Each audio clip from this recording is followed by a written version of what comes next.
His voice was a low murmur that cut through the noise of the ballroom, a dangerous velvet that wrapped around her. "Tell me, Miss Amelia, do you believe a mask is a shield or a cage?" She froze, the blood draining from her face. The game was over. He knew. He had known all along. Her heart hammered against her ribs, a frantic bird trapped in the cage of her sister's borrowed corset. This man, the most feared duke in all of England, had peeled back her disguise with nothing but a question, and now she was utterly, terrifyingly exposed. Before we carry on, please hit the subscribe button to make my day and let me know where you are watching from in the comments. The air in the Greystone townhouse was thick enough to choke on, a heavy mixture of lily of the valley hair powder and the sharp metallic scent of pure panic. It clung to the worn velvet curtains and settled over the opulent but frayed furniture, a constant reminder of their precarious position. A grand mahogany sideboard, its surface gleaming with polish, bore a network of fine scratches near its base, a history of hurried movements and careless feet. This was Amelia Greystone's world, a gilded cage whose bars were growing thinner by the day. Tonight, however, a single object of breathtaking beauty lay across her sister's bed, a beacon of hope in the sea of genteel poverty. It was a ball gown of celestial blue silk, shimmering with a constellation of tiny seed pearls sewn along the bodice and hem. It had cost a fortune they did not have, an investment in the family's last great hope, her elder sister, Isabella. Isabella, a vision of porcelain skin and golden hair, was the family's designated savior. She possessed a beauty so radiant it was spoken of in hushed, envious tones across London society. But at this moment, that beauty was marred by a theatrical pallor. She was draped across a chaise lounge, a damp cloth pressed to her forehead, her voice a fragile whisper. "I cannot," she moaned, her eyes fluttering shut. "The pain is a vice upon my skull. The very thought of the lights, the music, it is too much to bear." Mrs. Greystone, a woman whose nerves had been stretched to their breaking point years ago, wrung her hands, her knuckles white. "The Blackwood Masquerade Ball, Isabella. This is not some provincial country dance. The Duke of Ravenshire himself is expected to attend. This was our chance, Isabella. Our only chance." Her voice cracked on the final word, the sound of desperation echoing in the tense silence. The invitation had been for the Greystone family, yes, but the note accompanying it had specifically requested the presence of the beautiful Miss Greystone. Everyone knew which one that meant. Amelia, the younger, overlooked sister, moved quietly to her sister's side. She was possessed of a quieter, more subtle beauty, the kind one noticed only after the initial glare of Isabella's brilliance had passed. With intelligent, observant eyes and a mind more comfortable in the hushed aisles of a library than the swirling chaos of a ballroom, she was the shadow to Isabella's Sunday. Her future, as far as she could see, was to be a dutiful companion to her future married sister, a life of quiet obscurity she yearned to escape. "Perhaps some cool water or a stronger tea," Amelia offered, her voice practical and calm. But as her mother's despairing sobs filled the room, a flicker of an idea, wild and utterly terrifying, ignited in Amelia's mind. It was a masquerade, the masks, the anonymity, the crush of the crowd. No one would truly see the woman behind the disguise. They would see the gown, and they would see the name. She looked from her weeping mother to her prostrate sister, and then to the magnificent gown that held all their futures in its delicate seams. The pull of a single night of freedom, of experiencing the world she had only ever read about in her leather-bound books, was an intoxicating, irresistible force. "It is a masquerade, Mother," Amelia said, her voice barely more than a breath, yet it cut through the room's heavy atmosphere. She took a tentative step toward the bed, her fingers hovering just above the cool silk of the gown. "The mask, it conceals everything." Mrs. Greystone's sobbing stopped. She stared at Amelia, her eyes wide with a dawning, horrified understanding. It was a mad, scandalous, ruinous idea. But as she looked at the costly gown and thought of their mounting debts, she saw it for what it was. Their only path forward, a reluctant, desperate agreement was given with a single sharp nod. In Isabella's opulent bedroom, the transformation began. The air was charged with a conspiratorial silence as Amelia was laced into the celestial blue gown. The corset was a cruel cage, cinching her waist until she could barely draw a full breath, a stark contrast to the freedom she hoped to find. The cool silk whispered against her skin, a magical, illicit caress. The gown, meant for her sister's perfect proportions, was a perfect fit. It was a Cinderella moment that felt both enchanting and deeply, fundamentally wrong. The weight of the Greystone name, of her sister's identity, settled onto her shoulders along with the delicate pearl-encrusted straps. She stood before the full-length mirror, a stranger staring back at her. The girl from the library was gone, replaced by a woman of poise and elegance. The final piece was the mask. It was a delicate creation of silver filigree and midnight blue feathers, obscuring the top half of her face, leaving only her mouth and the gentle curve of her jaw visible. As she tied the silk ribbons behind her head, her heart hammered a frantic rhythm against the tight confines of the bodice. The woman in the mirror was a mystery, her expression unreadable, her eyes, the most honest part of her, hidden from the world. She was no longer just Amelia. She was an idea, a performance, a beautiful lie. A surge of pure exhilaration, sharp and potent, shot through her, followed immediately by a wave of cold terror. This was, without question, the most daring and reckless thing she had ever done. She practiced her sister's graceful, gliding walk, the tilt of her head, the easy, charming laugh she had heard 1,000 times. She was an actress, and the stage was set. The Blackwood ballroom was a breathtaking assault on the senses. 1,000 candles burned in glittering chandeliers, their light fracturing into 1,000,000 diamonds on the jewels of the guests below. The air hummed with the swell of the orchestra, the clinking of champagne flutes, and the murmur of 100 conversations, all woven together into a tapestry of sound. The scent of expensive perfume, beeswax, and champagne hung heavy in the warm, crowded room. Amelia, playing the part of Isabella, felt a thrill of fear so profound it was almost indistinguishable from excitement. She moved through the crush of elegantly dressed and masked figures, mimicking her sister's social grace, offering a polite nod here, a gentle smile there. Yet her own nature, her quiet, observant soul, could not be entirely suppressed. Where Isabella would have chattered and flirted, Amelia watched, her gaze taking in the intricate details of the room, the subtle power plays happening behind feathered fans, the fleeting expressions on the faces around her. And then, the room seemed to hold its breath. The music did not stop, the chatter did not cease, but a palpable shift in energy rippled through the crowd.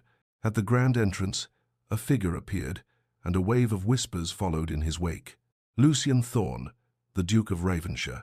He was not handsome in the conventional, cherubic way of so many society dandies. His presence was one of dark, magnetic intensity.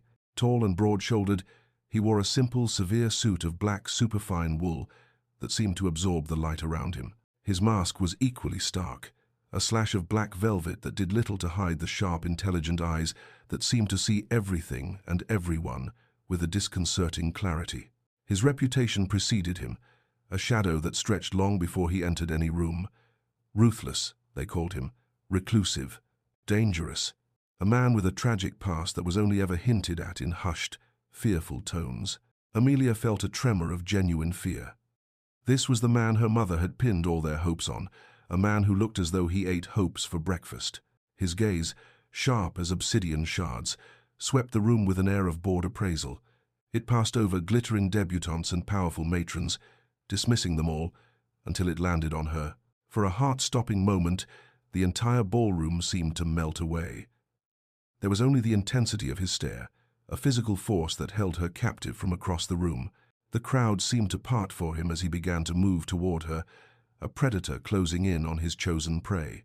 He stopped before her, his height forcing her to tilt her head back. The low murmur of the ballroom seemed to fade into a distant hum. "They said you were the jewel of the season, Miss Greystone." He said, his voice a low rumble that vibrated through her very bones. "I see they did not exaggerate." He paused, his eyes raking over her, from the feathered edge of her mask to the pearl-strewn hem of her gown. "But I wonder, does the setting do justice to the gem?" It was a subtle test, a baited line cast into the social waters. He expected a flirtatious, empty reply, the kind Isabella would have given without a second thought. But Amelia was not Isabella. Caught off guard, her mind momentarily blank of her sister's practiced coquetries, she gave an honest, thoughtful answer, her voice softer than she intended. "Perhaps the gem is merely glass, Your Grace," she replied, "and the setting is what gives it the illusion of value." A flicker of something, surprise, perhaps even intrigue, sparked in the depths of his dark eyes. This was not the response he had anticipated from the famously beautiful but reputedly vapid Isabella Greystone. Amelia's heart pounded. She was terrified, but also strangely, exhilaratingly calm. His directness was a challenge, a gauntlet thrown, and against all reason, a part of her had picked it up. The game had begun. The Duke's lips curved into a smile, a rare and unsettling sight that did not touch his eyes. It was the smile of a wolf that had just cornered a particularly clever fox. He knew she was lying, but the knowledge did not seem to anger him. Instead, it ignited a spark of predatory fascination in his gaze. He extended a gloved hand. "Then you must grant me a dance, Miss Greystone," he commanded, his tone leaving no room for refusal. "Perhaps the rhythm of the waltz will jog your memory." Amelia's heart leaped into her throat. A dance. With him. Isabella was a dazzling dancer, floating across the floor like a swan. Amelia was merely competent, her steps precise and learned from a book, lacking the fluid, innate grace her sister possessed. To dance with him was to invite a comparison she could not possibly win. Yet, to refuse was unthinkable. With a trembling hand, she placed her fingers in his. His grip was firm, his glove cool leather over what she imagined was a hand of immense strength. He led her onto the floor as the orchestra swelled into the opening bars of a waltz. The crowd seemed to part for them, their masked faces turning to watch the infamous Duke and the season's supposed jewel. He pulled her into the formal hold of the dance, one hand enveloping hers, the other settling with shocking firmness on the small of her back. The heat of his palm seemed to burn through the thin silk of her gown, a searing brand that marked her as his. They began to move, and Amelia's terror was so profound she felt strangely detached, as if she were watching herself from across the room. He was a magnificent dancer, guiding her with an effortless, predatory grace that made her own competent steps feel clumsy and inadequate. The world spun around them in a blur of color and light, a kaleidoscope of jewels and silk, but her entire universe had shrunk to the space between them. The scent of him, a clean, masculine fragrance of sandalwood and cold night air, filled her senses, clouding her thoughts. He did not make small talk. The idle chatter of the ballroom was beneath him. Instead, he continued his interrogation, his voice a low counterpoint to the soaring melody of the violins. "Your father is a man of commerce," he stated, his eyes fixed on hers. "Do you share his interest in the shifting tides of the market?" Amelia's mind raced. Isabella found any discussion of trade to be dreadfully dull. "I confess, Your Grace, my interests lie more with the arts than with ledgers," she demurred, hoping it was a safe, suitably feminine answer. "The arts," he mused, his grip tightening slightly as he spun her in a perfect, dizzying circle. "A broad canvas. Are we speaking of the grand portraits that line these walls, or the political treatises that secretly shape the world?" He was testing her again, pushing at the edges of her disguise.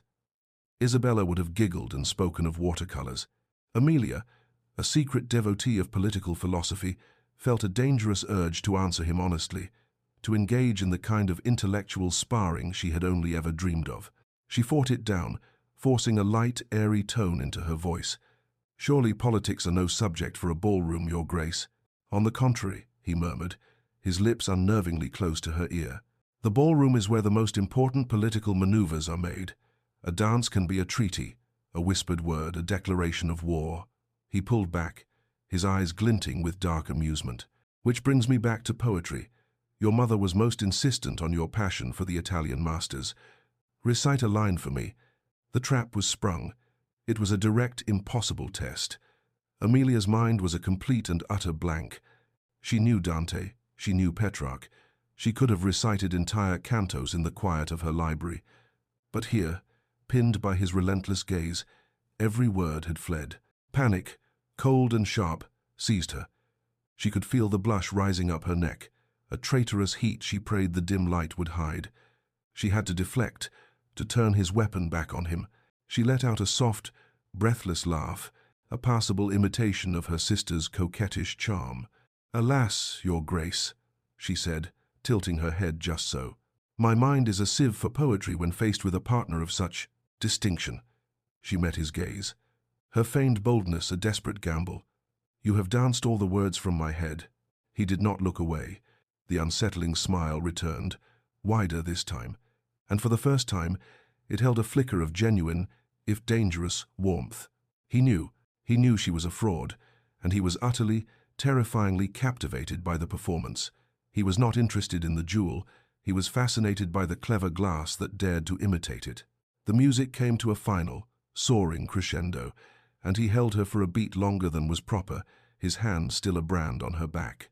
The dance had been a battle of wits, and though she felt she had survived it, she had the distinct, chilling impression that she had lost something vital in the exchange. His interest was no longer simple intrigue, it had sharpened into a focused, predatory hunt, and he was hunting for her, for the truth hiding behind Isabella's name. The intensity of the ballroom, of his relentless scrutiny, became a suffocating weight. Amelia felt as though the very air was too thick to breathe, each particle saturated with her deceit. Excusing herself with a mumbled plea for a moment of air, she fled the dance floor, her heart a frantic drum against her ribs.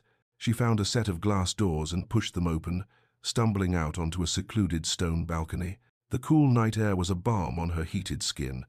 Below her, the estate's formal gardens lay sleeping under a sliver of moon, a labyrinth of manicured hedges and pale, ghostly statues. The noise of the ball faded to a distant, muffled pulse, and for a moment she could almost believe she was free. The mask on her face, once a symbol of liberation, now felt heavy and suffocating, a cage of her own making. She leaned against the cold stone balustrade, drawing in a deep, shuddering breath. She had been a fool to think she could succeed. She was a moth who had flown too close to a dark, mesmerizing flame, and her wings were beginning to singe. A hasty retreat, Miss Greystone. The voice came from the shadows behind her. Lucien. He had followed her. She did not need to turn to know it was him. His presence was a physical force, a change in the very atmosphere of the night. She straightened, her hand gripping the cold stone, her only anchor in a suddenly tilting world. He moved to stand beside her, not too close, but near enough that she could feel the warmth radiating from his body. He did not look at her, but stared out at the moonlit garden, his profile a sharp, severe silhouette against the darkness. "A mask is a curious thing," he said, his voice a low, contemplative murmur. "It can be a shield, a way to face the world without revealing the wounds beneath." He paused, turning his head to look directly at her, his eyes seeming to pierce the filigree of her disguise. "Or it can be a cage, trapping the wearer in a role they were never meant to play. Which is it for you, Miss Greystone?" It was the same question he had asked before, but out here, away from the prying eyes of the crowd, it held a new, more dangerous weight. It was an accusation and an invitation, all at once. Her throat was tight, her voice barely a whisper when she answered, the words torn from the most honest part of her soul. "Perhaps it is both." His gaze dropped to her hands, which were clenched together on the balustrade. Slowly, deliberately, he reached out and took her right hand in his. His touch was surprisingly gentle, his thumb stroking the back of her knuckles before turning her hand over. Amelia's breath caught. He was going to kiss her hand, a simple, courtly gesture, but it felt like the most intimate act imaginable. But he did not. Instead, his thumb brushed lightly over the tip of her index finger. It was a fleeting, almost imperceptible touch, but Amelia froze. On that finger, she had a small permanent callus, a hardened patch of skin from the countless hours she spent writing, her pen clutched in a tight, determined grip. It was a mark of the scholar, the dreamer, the girl who lived in books. It was a mark Isabella, whose hands were soft and pampered, could not possibly possess. A slow, triumphant certainty dawned in his eyes. It was the look of a man who had just found the final piece of a complex puzzle. He had her. He did not call her out, did not voice his discovery. He simply filed the information away, another piece of evidence in his silent prosecution.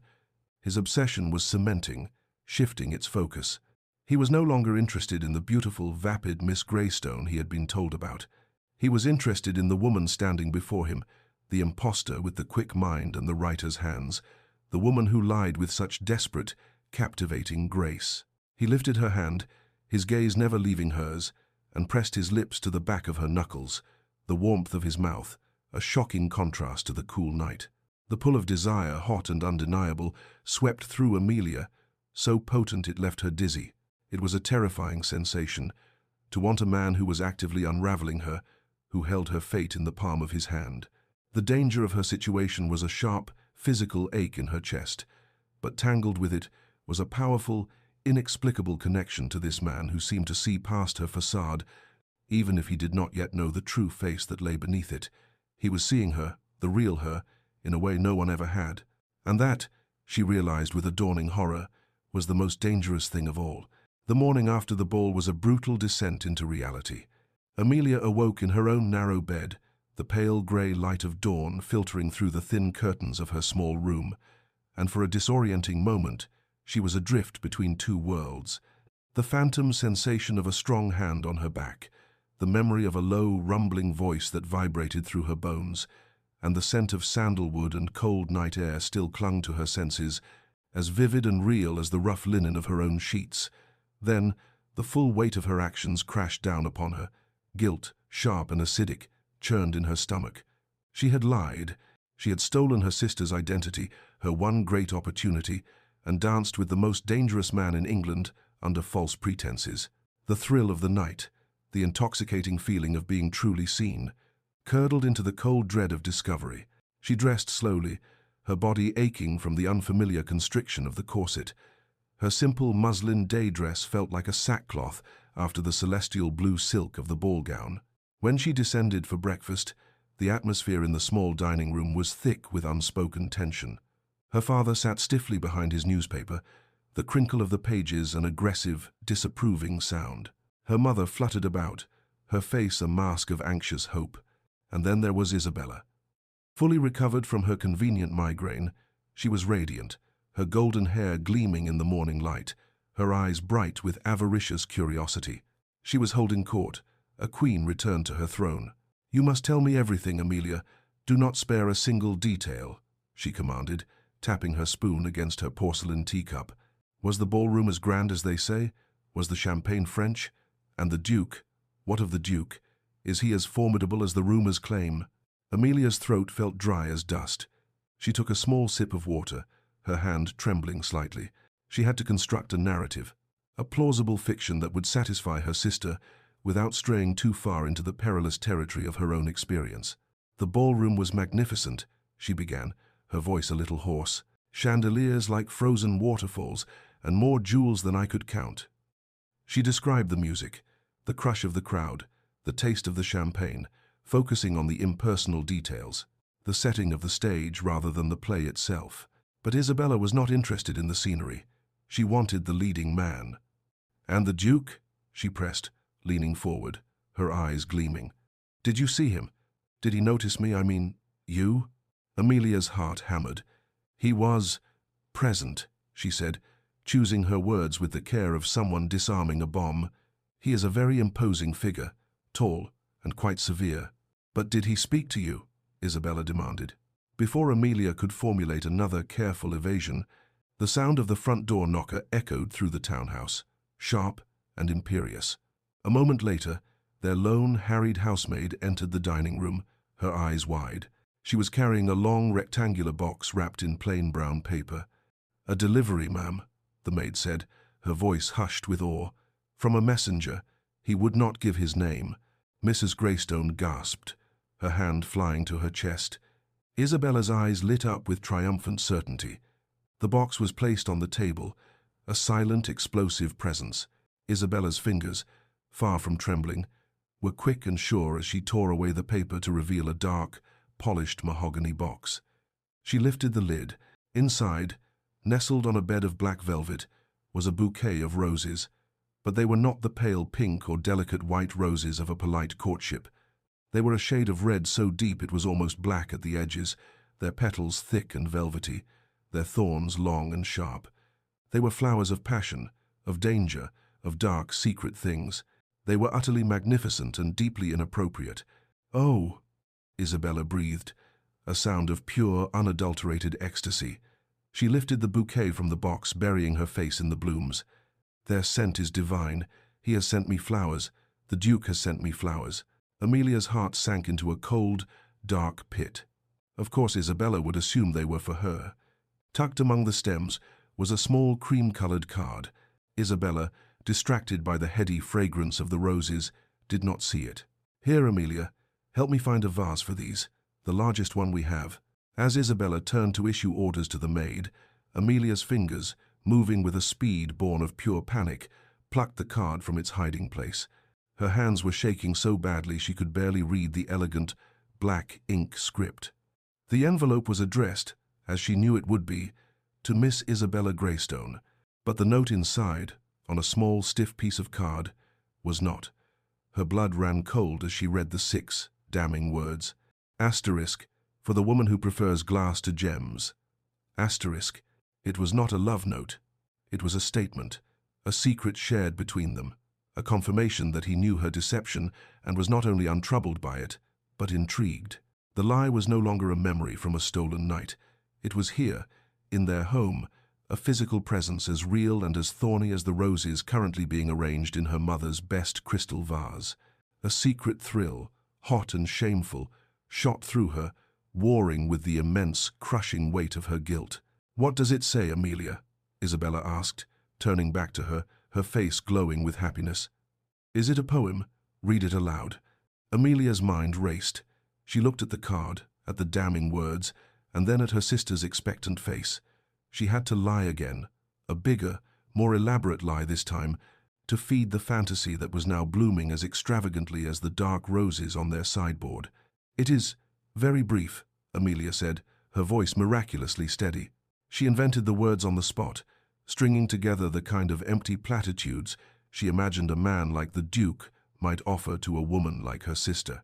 He simply says, he hopes the most beautiful flower of the season will accept these humble offerings.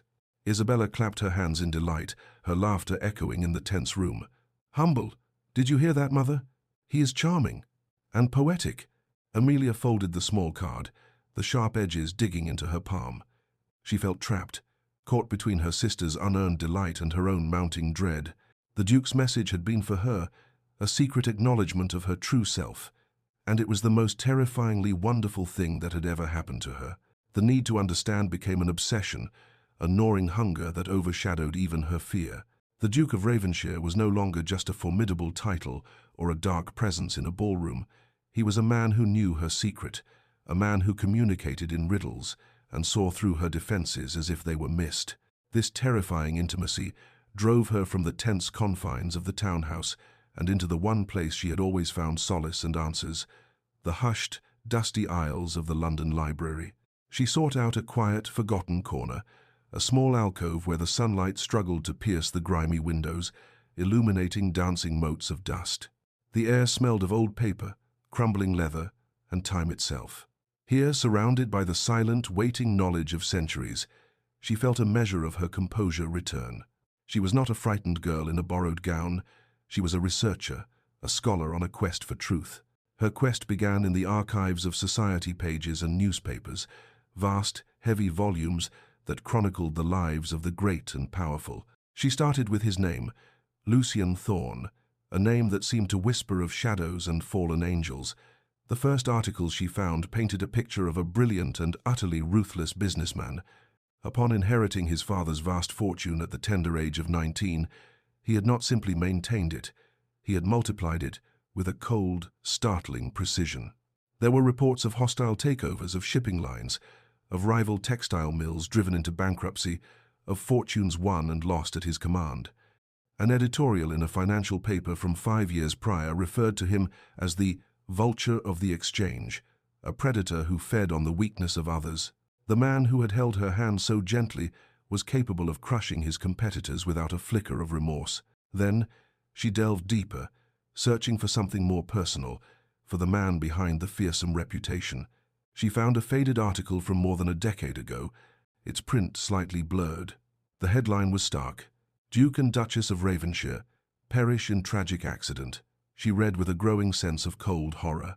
His parents' carriage had overturned on a stormy night, a snapped axle sending them plunging into a ravine. They were killed instantly. Lucien, their only son and heir, had been left alone, the master of a vast, empty fortune and a title heavy with tragedy. The article was brief, clinical, but Amelia could read between the lines. She imagined a young man of 19, standing on the precipice of adulthood, suddenly stripped of his family, left to navigate a world of sharks and sycophants entirely on his own. This discovery softened the hard edges of the dangerous Duke, revealing the faint outline of a wound. But it was the final set of clippings that truly unlocked the puzzle of the man. They were from the society columns of about 6 years ago, filled with breathless speculation about his engagement to a Lady Annalise Devereux, a celebrated beauty of her season. The tone was fawning, celebrating the union of two of society's most brilliant stars. Then, the tone shifted abruptly. The engagement was off. The whispers were vague, couched in the careful language of gossip, but the implication was clear. There had been a betrayal. Lady Annalise, it was hinted, had been indiscreet with another gentleman. The scandal had been swiftly and brutally suppressed, but the damage was done. Shortly after, Lucien Thorne all but vanished from the social scene, retreating into his vast fortune and his growing reputation for reclusive cruelty. Amelia sat back in her chair, the dusty volume spread before her like a map of a man's soul. The picture was now complete, and it was one of profound and heartbreaking pain. The ruthless businessman, the reclusive Duke, the dangerous predator, it was all an armor, a fortress of fear and intimidation built around the wounded heart of a man who had lost everything and then been betrayed by the one person he chose to let in. His cynicism, his probing questions, his obsession with masks and the truth beneath them, it all stemmed from that raw, unhealed wound. Her fear of him did not vanish, but it was transformed, mingled now with a deep, aching empathy that resonated with her own feelings of being an outsider. She, who had spent her life hiding in the shadows, felt a strange kinship with this man who had chosen to surround himself with them. He was not a monster. He was a man who wore the mask of a monster to keep the world at bay. The realization made her deception feel 1,000 times more profound, 1,000 times more unforgivable. She was not just lying to a powerful duke, she was perpetrating a fraud on a man whose trust had already been shattered. Her attraction to him, which had begun as a dangerous thrill, now felt deeper, more complicated, and infinitely more perilous. It was no longer the Duke of Ravenshire who intrigued her, the powerful figure from the ballroom. It was Lucien Thorne, the man who had been forged in tragedy and betrayal. She was drawn not to his power, but to his pain. And as she carefully closed the heavy folio, the weight of her new knowledge settling upon her like a shroud, she understood that she was in far deeper than she had ever imagined possible. The knowledge she had unearthed in the library did not bring Amelia peace. It wrapped around her like a shroud. She walked away from the grand stone building not with the satisfaction of a puzzle solved, but with the heavy burden of a truth she was not meant to carry. The dangerous Duke was a man forged in grief and betrayal, his cruelty a shield, his reclusiveness a fortress. And she, with her foolish, desperate lie, had trespassed in his private war. The need to escape the swirling vortex of her thoughts, to ground herself in something real and familiar, led her feet to their old, accustomed path. She found herself pushing open the door to a quiet, high-end bookshop on a respectable side street, a sanctuary whose scent of paper and leather binding had always been a balm to her soul. The shop was an oasis of scholarly calm. Sunlight, thick with dust motes, slanted through the tall windows, illuminating towering shelves that reached toward the coffered ceiling. The air was still and reverent, the only sounds the soft rustle of turning pages and the distant rumble of carriages on the cobblestones outside. Amelia drifted through the aisles, her fingers trailing over the spines of books, the familiar textures of embossed leather and crisp paper, a comforting litany. She was not looking for anything in particular, merely seeking the quiet companionship of words, a momentary reprieve from the man who now occupied her every waking thought. She paused before a section on philosophy, her eyes scanning the dense, serious titles. Her fingers came to rest on a slim volume bound in dark green leather, a treatise on the nature of identity and perception. It was the kind of book she would have devoured in an afternoon, losing herself in the intricate dance of logic and ideas. For a moment, she forgot she was a woman with a terrible, dangerous secret. She was just Amelia, in her favorite place in the world. An interesting choice, heavy reading for a young lady. The voice, low and laced with a familiar, chilling amusement, came from directly behind her. Amelia froze, her hand still resting on the book. It was him, Lucien Thorne. The sound of his voice in this quiet sanctuary felt like a sacrilege, a violation of her last remaining refuge. She turned slowly, her heart beginning a slow, heavy drum against her ribs. He was not alone. Standing beside him was a man she recognized with a sinking heart. Lord Harrington. Harrington was a suitor of Isabella's, a pompous and preening man with a florid complexion and an air of supreme self-satisfaction. He was everything the Duke was not. Loud where Lucien was quiet, obvious where Lucien was subtle, his waistcoat a garish explosion of embroidered peacocks. Lucien's eyes, those dark, knowing eyes, held a glint of triumphant irony. He inclined his head, a perfect model of polite introduction. Lord Harrington, may I present Miss Amelia Greystone? Miss Greystone, Lord Harrington and I were just discussing the lamentable decline in quality horseflesh. Harrington gave Amelia a cursory, dismissive glance, his gaze sweeping over her simple grey dress with faint disdain. Miss Amelia, he acknowledged with a curt nod, clearly unimpressed by Isabella's famously plain sister. A pleasure. Amelia curtsied, her mind a whirlwind of panic. What was he doing here? This was her place, not his. He had sought her out. He had hunted her down. The meeting was no accident. It was a calculated maneuver in his silent, terrifying game. Lucien's gaze dropped to the book in her hand, which she was now clutching as if it were a shield. "My apologies. We are interrupting your studies," he said, his voice smooth as polished jet. He took the book from her unresisting fingers, his knuckles brushing against hers, a touch as fleeting and as shocking as a spark of lightning. He examined the cover. Ah, a fascinating thesis. I confess I found the author's arguments on the fluidity of the self to be somewhat derivative. Forgetting herself completely, forgetting the role she was supposed to play, the quiet, unassuming younger sister, Amelia responded, her voice sharp with genuine intellectual passion. Derivative? On the contrary, your grace. His central premise, that identity is not a fixed point, but a performance shaped by the expectations of others, is quite revolutionary. It challenges the very foundation of... She trailed off, the blood draining from her face as she realized what she was doing. She was engaging him, debating with him, revealing the mind that she had so carefully hidden from the world. Lord Harrington let out a braying laugh. "My dear Miss Amelia, you will bore yourself to tears with such dreary topics.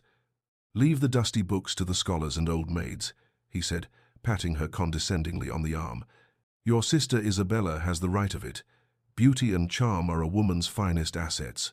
A woman should be a delightful confection, not a heavy pudding." Amelia flinched, but before she could retreat into herself, she saw the look in Lucien's eyes as he turned his gaze on Harrington. It was a look of such pure, undiluted ice that it could have frozen the Sunday.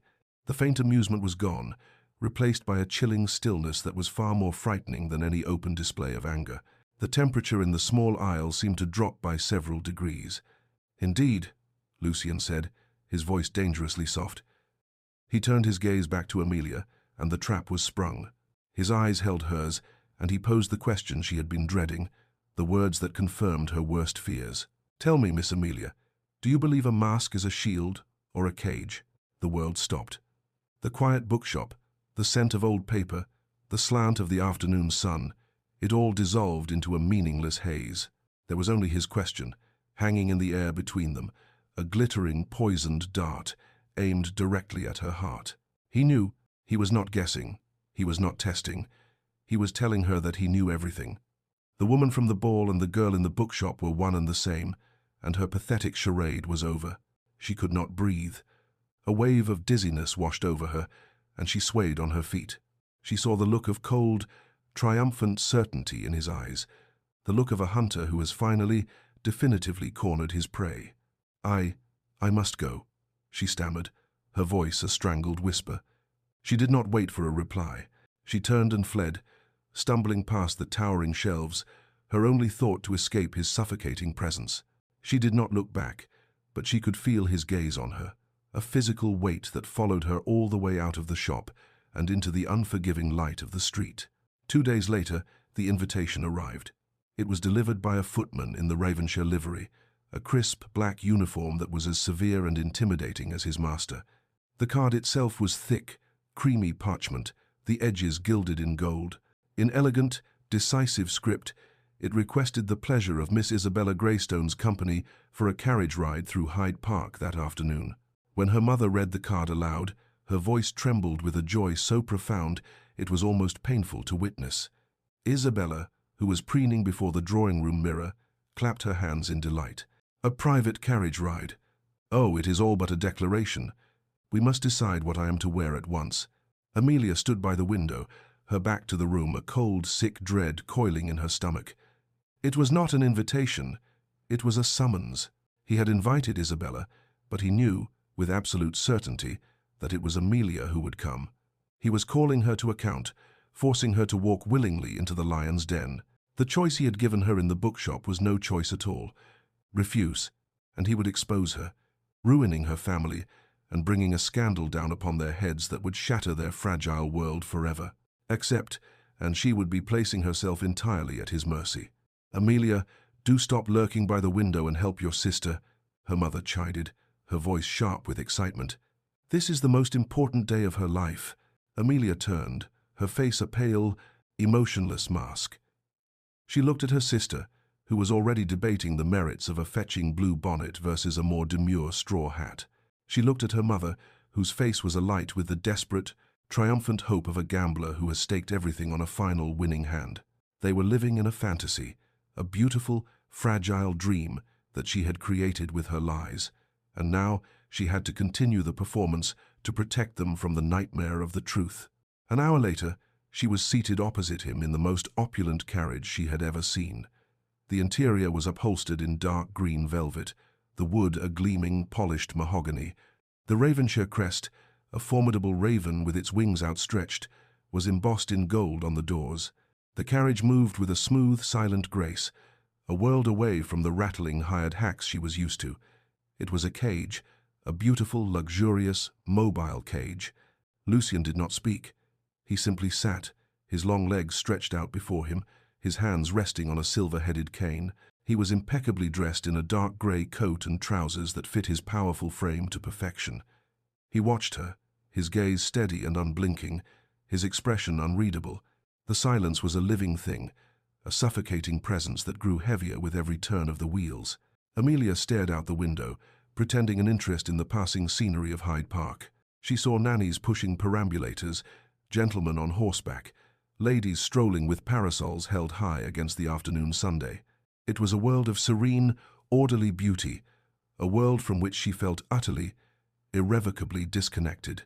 Her own world had shrunk to the suffocating confines of this carriage, to the silent, predatory man who sat across from her, waiting. He ordered the driver to stop in a secluded part of the park, a quiet glade shaded by ancient oak trees, far from the main thoroughfare. The sudden silence after the rhythmic clopping of the horses' hooves was deafening. "Get out," he said. It was not a request. Her legs felt stiff and unsteady as she obeyed, her feet sinking slightly into the soft grass. He followed, moving with a fluid, athletic grace. He did not offer her a hand. He stood before her, the dappled sunlight filtering through the leaves, casting shifting patterns on his severe, unsmiling face. The game was over. This was the reckoning. "The game is over," he said, his voice low and dangerous, echoing her own thoughts with terrifying precision. "I do not know why you have done this, but I will have the truth." He took a step closer, and she had to fight the instinct to retreat. His proximity was overwhelming, a magnetic force that both terrified and compelled her. "I will have times you, the real you, not this pale, insipid imitation of your sister." Amelia's breath hitched. The raw possessiveness in his voice was a brand against her skin. He did not wait for her to speak, to confess or deny. He already had the truth. He simply wanted to hear it from her lips, but he did not give her the chance. He continued, his voice dropping even lower, each word a carefully chosen weapon. "There is a soirée at my townhouse in 3 days. You will attend. You will come as yourself, dressed as yourself, and you will answer to your own name." He paused, letting the weight of his command settle upon her. "If you do not, I will pay a visit to your father. I will inform him of the massive gambling debt he owes me, a debt I have been holding for some time. And then, for good measure, I will inform him of the scandalous, fraudulent behavior of his youngest daughter. The choice, Miss Amelia Greystone, is yours." He had stripped her bare. With a few quiet words, he had peeled away every layer of her deception, leaving her exposed and trembling in the quiet glade. He had named her, her real name, and it felt like both a judgment and a claim. She was terrified of his cold fury, of the calculating cruelty that had allowed him to hold their ruin in his hand all this time. But beneath the terror, a strange, shameful sense of relief washed over her. The lie was gone. The crushing weight of the deception had been lifted, only to be replaced by the terrifying weight of his ultimatum. The desire she felt for him, the dangerous pull that had started with a dance and deepened with a shared secret, was now inextricably, terrifyingly linked with her fear of him. He was not a hero. He was not a villain. He was something far more dangerous, a man who saw her, all of her, and had decided that he would possess her, one way or another. The walk home from the park was a journey through a waking nightmare. Each step Amelia took on the familiar cobblestones was heavy with the weight of the Duke's ultimatum. The choice he had given her was no choice at all. It was a beautifully crafted trap, and she had walked into it the moment she had tied the ribbons of her sister's mask. The quiet glade, the shifting sunlight, his low, dangerous voice, it all replayed in her mind, a relentless loop of her own undoing. He had named her Miss Amelia Greystone, and in doing so, he had claimed her. She entered the Greystone townhouse, a ghost returning to her own haunting. The air in the drawing room was still thick with the phantom scent of Isabella's triumph. Her mother was humming, a sound of pure contentment as she rearranged the Duke's dark roses in their vase. Her father had his newspaper lowered, a rare smile touching his lips, and Isabella, she was gliding about the room, practicing the elegant posture she would adopt in the Duke's carriage, her face a mask of blissful anticipation. They were all living in the fantasy she had woven, and she was about to tear it to shreds. She closed the door behind her, the soft click causing all three of them to turn. The sight of her pale, stricken face was enough to silence her mother's humming. "Amelia, what is it?" Mrs. Greystone asked, her hand fluttering to her throat. "Did you see the Duke's carriage? Was it not the most splendid thing?" Amelia's voice, when it came, was a raw, trembling thing, a sound that did not belong to her. "I was in the carriage." The silence that followed was absolute, a vacuum that sucked all the warmth from the room. Isabella froze mid-glide, her smile faltering. "What nonsense is this?" her father demanded, his brow furrowing. The words began to spill from her then, a torrent of confession she was powerless to stop. She told them everything. The masquerade ball, the borrowed gown, the dance with the Duke.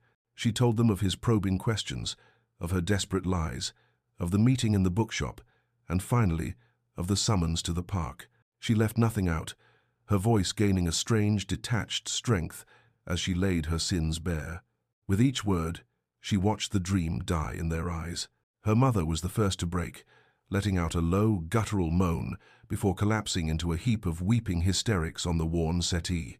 Her father's face went from disbelief to a deep, mottled purple. He rose from his chair, his hands clenched into fists at his sides, his entire body trembling with a rage so profound it seemed to vibrate in the air. But it was Isabella's reaction that shattered what was left of Amelia's heart. Her sister's face, a moment ago so full of joy, had become a mask of cold, venomous fury. The color had drained from her cheeks, leaving only the stark beauty of her features, now twisted with contempt. "You were jealous," Isabella hissed, her voice low and sharp as a shard of glass. "You have always been jealous of me. You couldn't stand to see me have something, this one thing, that you couldn't. So you stole it. You stole my face, you stole my name, and you stole my future." "It wasn't like that," Amelia whispered, her own tears finally breaking free, hot and shameful on her cheeks. "I just wanted one night to feel like someone else." "You have ruined us," her father roared, his voice cracking with the force of his fury. He began to pace the small room like a caged animal. "Do you have any idea what you have done? The scandal. The Duke will make us a laughingstock. We will be pariahs, utterly and completely ruined." Amelia stood alone in the center of the storm she had created, buffeted by her mother's sobs, her father's rage, and her sister's hatred. The family she had sought to protect, the family for whom she had sacrificed her own identity, had turned on her completely. The weight of her actions, not just the deception of the Duke, but the deep, unforgivable hurt she had inflicted upon her own sister, settled upon her, a crushing, suffocating burden. She had never felt so utterly and completely alone. An hour later, the storm had passed, leaving behind a wreckage of sullen, exhausted silence. Mrs. Greystone's hysterics had subsided into quiet, hiccuping sobs. Mr. Greystone sat slumped in his chair, his face grey, staring blankly at the wall. Isabella had retreated to a corner, her back to the room, a statue of silent, unforgiving fury. The air was thick with the smell of dust and despair. It was into this tableau of ruin that he came. The knock on the front door was not loud, but it was sharp, authoritative, a sound of such confident power that it sliced through the room's heavy inertia. Before anyone could move, the door to the drawing-room opened and the maid, her face pale with shock, announced in a trembling voice, "His Grace, the Duke of Ravenshire." Lucien Thorne's presence was an invasion. He filled the doorway, a tall, dark figure of immaculate tailoring and absolute control. He stepped into the room, and it was as if he drew all the light and air toward himself, leaving the Greystones in the shadows. His severe black coat was unadorned, his cravat a slash of crisp white linen. He was the calm eye in their hurricane of misery, and his stillness was more intimidating than any overt threat. He ignored Mrs. Greystone's gasp and Mr. Greystone's feeble attempt to rise from his chair. His gaze swept past Isabella's rigid back, as if she were a piece of furniture. His eyes, dark and unreadable, found Amelia where she stood, still isolated in the center of the room. He looked at her, and in that single possessive glance, he claimed ownership of the disaster. Finally, he turned his attention to her father. "Mr. Greystone," he said, his voice calm and devoid of any emotion, "I believe we have some business to conclude." He paused, letting the silence stretch. "A gambling debt, for the sum of £100,000. The figure, so vast, so impossibly ruinous, hung in the air. Mrs. Greystone let out a faint, strangled cry. Mr. Greystone seemed to shrink into his chair, the last of his blustering rage deflating into pure, abject terror. Amelia now understood the true nature of the weapon he had held over them. It was not just scandal. It was complete and utter annihilation. "My initial interest in your family," the Duke continued, his tone that of a man discussing a minor business transaction, "was in your eldest daughter. A marriage to Miss Isabella Greystone would have been a convenient, if uninspired, way to merge your family's dwindling assets with my own, thereby settling the debt." Isabella flinched as if struck, the cold, businesslike words stripping away her last fantasy. He had never been a suitor. He had been a creditor. Lucien's gaze returned to Amelia, and the cold, flat tone of his voice warmed by a fraction of a degree, becoming something far more complex and dangerous. "My interest in your sister was business," he said, his eyes holding hers captive. "My interest in times U** is something else entirely. You are a puzzle, Miss Amelia Greystone, and I find I have a passion for solving them." He let that statement hang in the air, a quiet declaration that shifted the power in the room entirely toward her.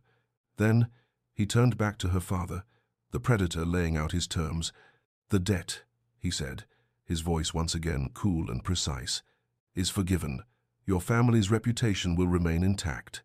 The world need never know of your financial indiscretions or of your daughter's performance." He paused, his gaze flicking to Amelia, a silent acknowledgement of her lie. On one condition, no one breathed. The ticking of the mantel clock was a frantic, hammering heartbeat in the dead silence. "Amelia will accept my patronage," the Duke stated. "It was not a request, it was a decree. She will attend the events I ask her to attend, starting with my soirée in 3 days. She will be seen with me.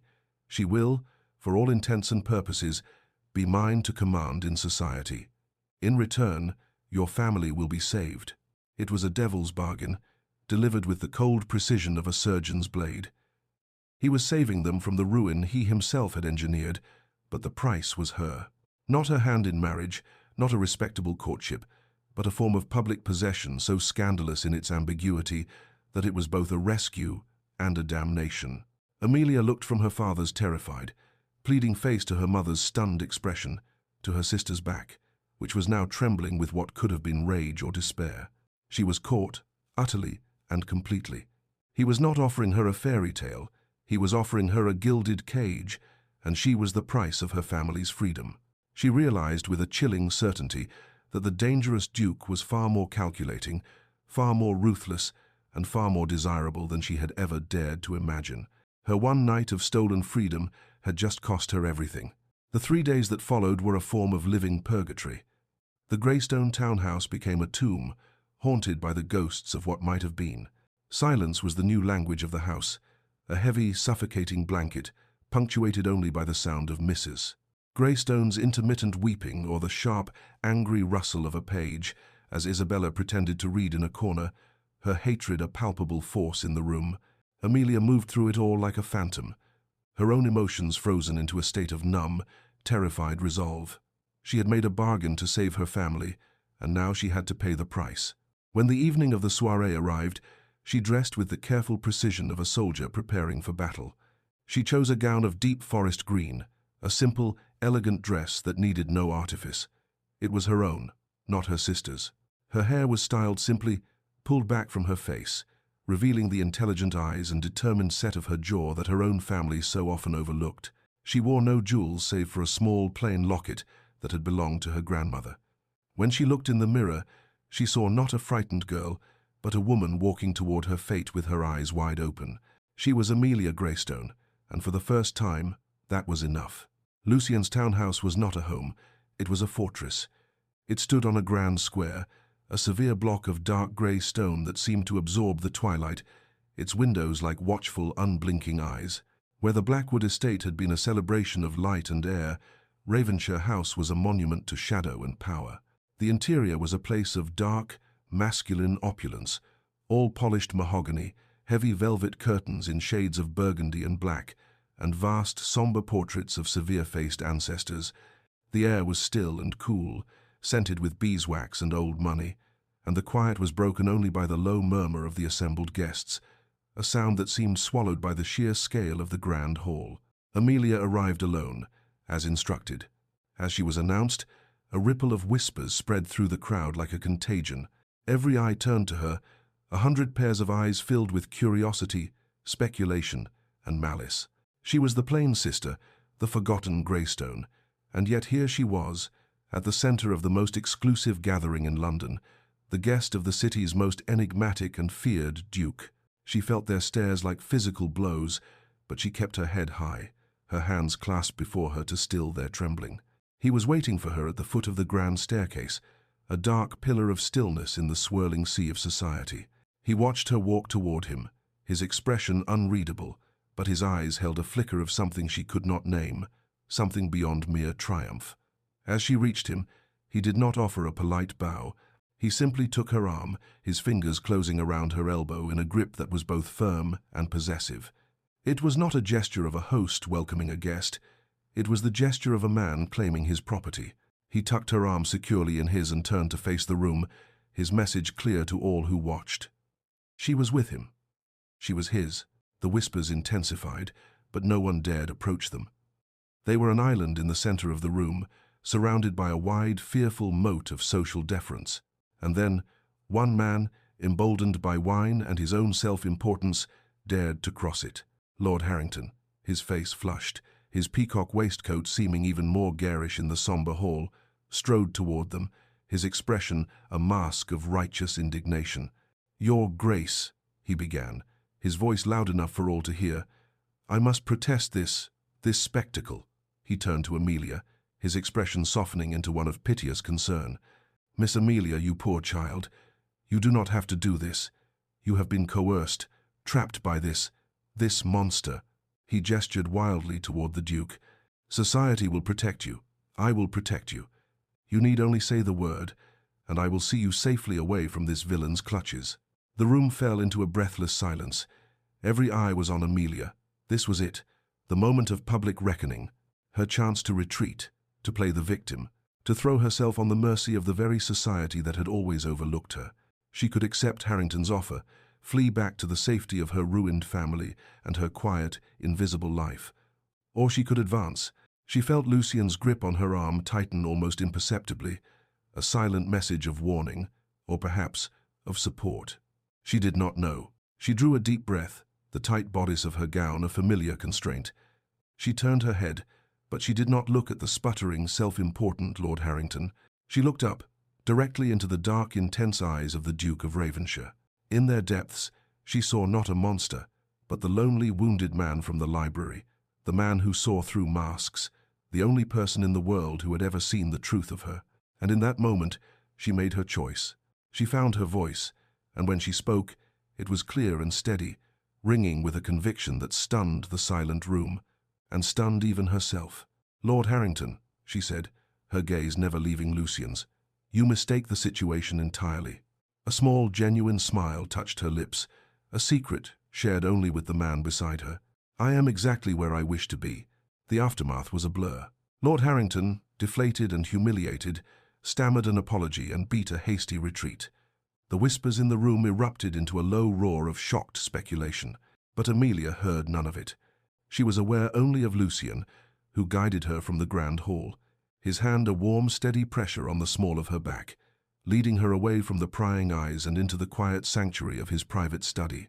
The room was like the man himself, dark, elegant, and imposing. The walls were lined from floor to ceiling with leather-bound books, their spines gleaming in the light of the fire that roared in the massive stone hearth.